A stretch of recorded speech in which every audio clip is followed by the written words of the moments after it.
the years, attitudes towards workers have changed considerably. After all, there was a time when workers had no rights at all and laboured in appalling conditions. Conditions have improved a lot, but conflict in the workplace is still common, and human resources managers nowadays need to be able to deal with it when necessary. What is conflict in the workplace? Definitions vary, but I'm taking it to refer to a whole range of behaviours that the victim finds unacceptable, from minor, harmless arguments to, at the opposite extreme, physical violence. Much of this is covered by the term bullying, by which I mean one or more people behaving abusively or aggressively against another who is in a weaker position. Although all behaviour like this is a form of conflict, not all conflict can be described in these terms. As with all human behaviour, there are numerous reasons for it, but often it's caused by someone who feels the need to show their superiority over someone else, in order to feel that they aren't at the lowest level in a hierarchy or a group of people. In some cases, one person simply dislikes the other, on the basis that the personality of one is in some way incompatible with that of the other person.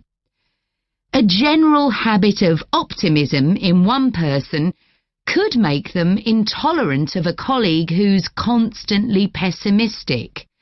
Not that that justifies treating them badly, of course. Some conflicts arise when people are more interested in promoting themselves and their team than in the company as a whole.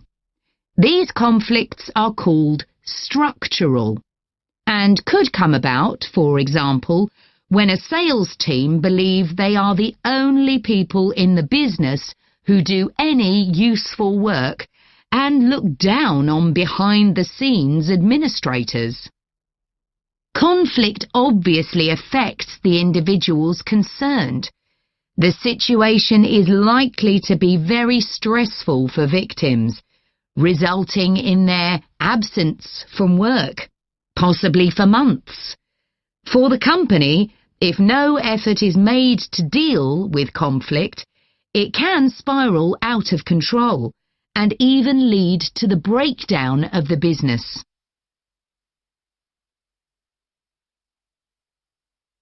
Some interesting work with chief executives, CEOs, has uncovered some of the reasons why they may treat colleagues badly.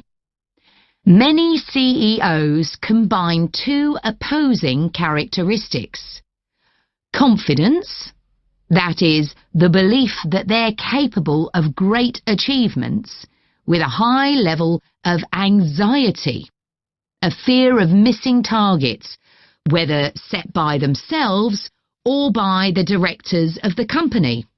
This combination can make them respond badly to anyone who questions their decisions.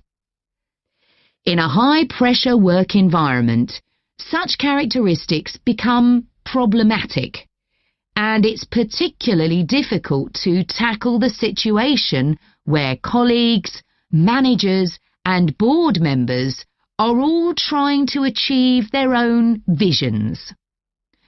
When they can't agree on strategic issues and on where they see the business going, there are real problems. For managers at lower levels within the organisation, it might seem that an autocratic form of management, where the chief executive gives orders and everyone else has to obey, would see more conflict than others. Interestingly, though, a company with a more democratic business model can suffer more when uncertainty about who to report to leads to conflicting demands. Now I'll say a little about dealing with the type of conflict that has harmful effects. Of course, the ideal is to prevent it arising in the first place. A good manager at any level will make efforts to earn the respect of the people they work with, particularly those who report to them. That will involve politeness in all communications and treating them as equals who happen to have a different role within the organisation.